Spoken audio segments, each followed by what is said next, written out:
Olá pessoal, é uma satisfação estarmos aqui para falarmos de um tema muito importante no contexto industrial e muitas vezes também no contexto doméstico, enfim, o envolvimento da sociedade, que são as emergências com produtos químicos. Emergências estas, no seu particular, quando atingem pessoas. Então o tema nosso vai ser descontaminação química para acidentes com pessoas, acidentes com humanos. Hoje nós vamos abranger a temática com uma série de itens, de subitens, que farão o conteúdo desse trabalho. Vamos falar sobre risco químico, onde estão presentes riscos químicos, desenvolvimento das lesões químicas, que são também conhecidas como as queimaduras químicas, lesões provocadas por ácidos, por bases, o que é que determina a gravidade da lesão e quais são os fatores de controle, como é que nós poderemos interromper essas lesões, o desenvolvimento dessas lesões, os primeiros socorros emergenciais, a descontaminação propriamente, exemplos de descontaminação e falarmos também sobre um descontaminante ou uma família de descontaminantes muito importante que faz a diferença entre uma pessoa ficar com lesão, sequela, ou ser completamente descontaminada sem nenhuma consequência para a saúde. Então, o primeiro tópico nosso vai ser risco químico, agressividade, acidentes e consequências. E também vamos definir o que é a lesão química, o que é a queimadura química. Nesse contexto de lesão química, e às vezes eu estou também mencionando a queimadura química, que é o termo mais comum, tem uma diferença, porque a queimadura ela tem uma origem em desnaturação de tecidos. E a queimadura mais corriqueira é a queimadura induzida por calor, ou uma superfície quente, ou um líquido quente, ou o sol. E há uma diferença entre o que acontece quando o calor incide no tecido, ou atinge um tecido, e o que acontece quando a lesão química se estabelece por um acidente de derramamento. Para vocês terem uma ideia, basta lembrarmos que a queimadura química acontece no projeção química e a aparência do tecido atingido é bem distinto daquele que podemos ter, por exemplo, mal comparando, porém bem pertinente, num churrasco ou numa assadura de uma ave, como aquelas conhecidas televisões de cachorro, que muitas vezes tem um apelo bastante saboroso para nós. A lesão química ela não tem de maneira alguma, em nenhum momento, uma aparência como uma queimadura propriamente induzida por calor. Então, muitas vezes nós vamos falar em lesão química e se subentende-se o que é mais comumente conhecido como a queimadura química. Muito bem, o risco químico. O risco químico é aquele perigo iminente devido à proximidade, exposição ou manuseio de produtos químicos que podem causar danos físicos ou prejuízo à saúde. Essa é uma definição clássica de perigo iminente no contexto de risco químico.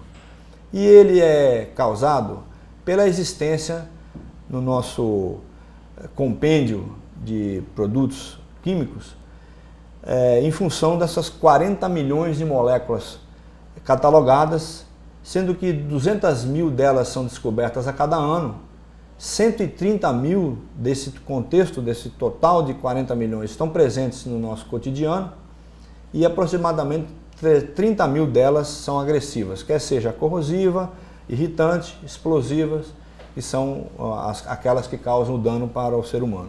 No Brasil, nós estimamos que devemos ter ao redor de 5 mil dessas agressivas, que circulam diariamente em quantidades maiores que 1 tonelada. Nessa nós podemos colocar a soda cáustica, o hidróxido de potássio, amônia e hidróxido de amônia, cal, ácido sulfúrico, ácido clorídrico, ácido nítrico, ácido fosfórico, detergentes, sabões, anilinas, intermediários de síntese, solventes, combustíveis e assim vai, fungicidas e assim vai. E também um outro dado importante, que 75% dos acidentes químicos ocorrem no trabalho, são de origem laboral. Por isso, o nosso foco é transmitir para vocês que têm envolvimento com processos químicos, análises químicas dentro das indústrias. Nós iremos focalizar dois tipos de maiores riscos, que são as substâncias corrosivas, os corrosivos e as substâncias irritantes, cujo descontrole no seu manejo pode provocar um dano importante ao ecossistema. E esse ecossistema é onde nós estamos presentes, as comunidades e também o meio ambiente. E isso se traduz na emergência química. Dissemos já que o maior risco químico, a maior incidência de risco químico está nas indústrias. Nelas se encontram os corrosivos e irritantes concentrados, concentração maior do que 2 mol por litro, 2 molar, nos processos químicos, nos processos de transformação, na logística de transporte, estocagem de grandes volumes e manuseio. Os processos químicos, onde existem equipamentos, vasos, reatores, bombas, válvulas, flanges, visores, analisadores, instrumentos, que por eles circulam os produtos químicos que podem eventualmente trazer um dano mecânico ou um dano eventual e, consequentemente, uma projeção desse agressivo que está circulando por ele. As condições também de pressão, temperatura e vazão são importantes dentro da contextualização de risco químico. Alta pressão, mais chance de vazamento, temperatura mais alta, maior risco de acelerar a lesão em caso de acidente com vazamento com projeção em pessoas, e vazão, que quanto mais a vazão, mais produto químico num escapamento vai estar disponível para atingir a pessoa que por ali está trabalhando. São as áreas de operação, de manutenção, laboratório, descarte de efluentes, e a área de tratamento desses efluentes é onde a manipulação e o manuseio poderá gerar uma situação de emergência. Há também riscos profissionais, riscos profissionais como pintura, preparação de superfície, onde são envolvidos solventes, tintas, decapantes e outros produtos para essa finalidade.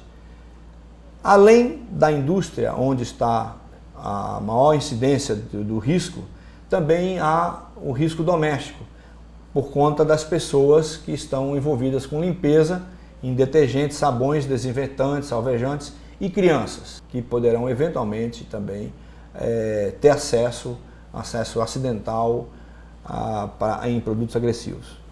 O que é uma lesão química? O que é uma queimadura química?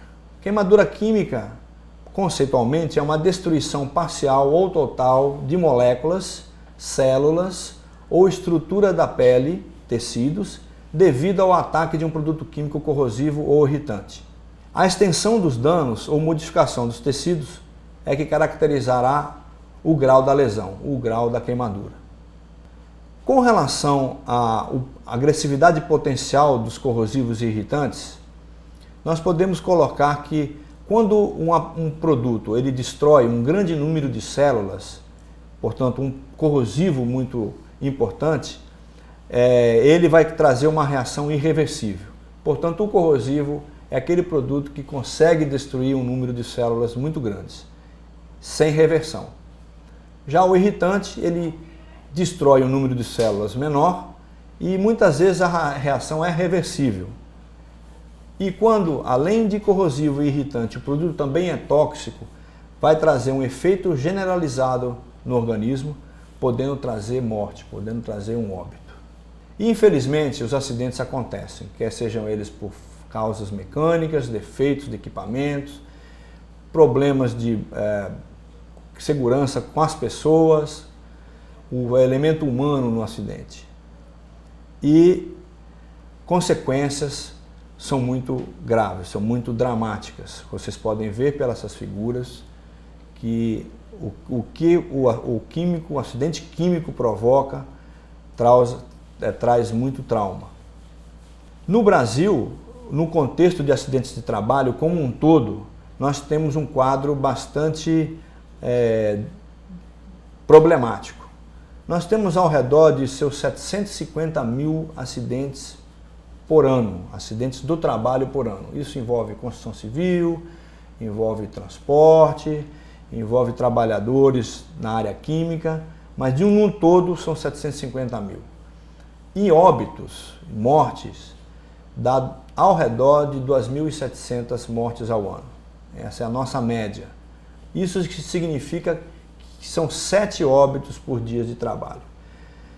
Isso gera uma consequência em termos de custo muito alto. Essa consequência em custo gira ao redor de 4 bilhões de reais por ano em benefícios acidentários, e isso vem do INSS.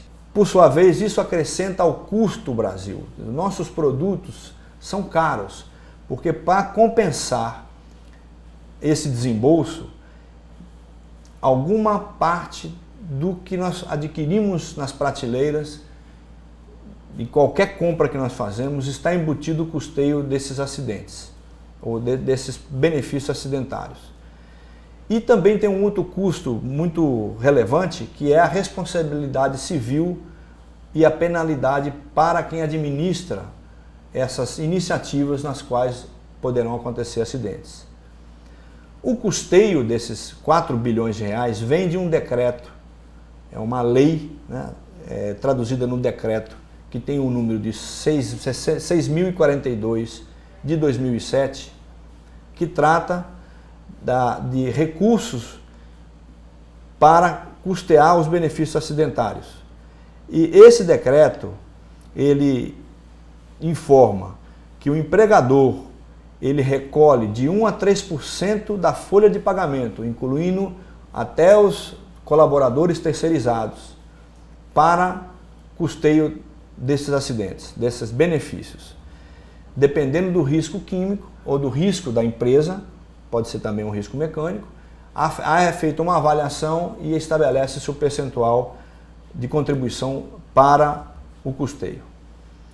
Por outro lado, o governo também recentemente introduziu um estímulo para a prevenção de acidentes. Num artigo 202 desse decreto, ele estabeleceu o que é chamado de FAP, Fator Acidentário de Prevenção, onde estabelece-se um nível de risco e um nível de prevenção e de diminuição de acidentes. São cálculos, pequenas equações que levam a esse resultado desse fator, e a depender do valor que se chega, o empregador poderá ser beneficiado se houver um decréscimo do fator acidentário de prevenção. E isso poderá decrescer significativamente aquela contribuição que pode chegar até 3% da folha. Ele pode chegar até 1,5% da folha, ou no caso de ser 1%, 0,5% da folha. Por outro lado, se o fator acidentário de prevenção aumentar, isso penalizará o administrador ou a empresa em até 100% da contribuição prevista, ou seja, aquela empresa que pagaria em situação normal 3% da folha poderá pagar 6%. Então vocês veem que a quantidade de recursos é alta, mas também a penalização ou o benefício pode ficar interessante. Isso se traduz no seguinte: vale a pena investir em segurança, porque há também um estímulo em redução de desembolso. As consequências de um acidente químico são bastante dramáticas. Elas podem ser englobadas em 2 grandes blocos. O bloco social, consequências sociais, e consequências econômicas. As consequências sociais são injúria séria, a lesão séria, podendo levar a uma incapacitação, afastamento do acidentado, invalidez do acidentado. Pode trazer também consequências como inconveniência, uma vergonha da pessoa se expor após o acidente, baixa do moral, choque psicológico, medo, né? Uma desagregação familiar, uma desagregação de equipe de trabalho. No bloco dos econômicos, isso resulta em desembolso com trabalho adicional, pagamento de hora extra, retreinamento, cuidados hospitalares, consequência legal para o administrador e penalidade financeira, que se traduz numa ação indenizatória. Portanto, o investimento em segurança poderá ter retorno e a falta desse investimento poderá causar prejuízo e muito prejuízo. E quando acontecem os acidentes? Quais são as ações que um socorrista deve tomar? Primeiramente, as duas causas principais dos acidentes são falha do equipamento ou falha mecânica ou erro humano. E a preocupação do socorrista precisa ser em atuar eficazmente para interromper o desenvolvimento da lesão química. O porquê aconteceu o acidente será objeto de uma investigação posterior por comissões mistas com a CIPA, com o pessoal representante da área de segurança, e que isso é um assunto para ser tratado posteriormente. Mas imediatamente, na situação emergencial, o que é importante é que se cuide do acidentado, que se faça uma descontaminação e um primeiro socorro eficiente.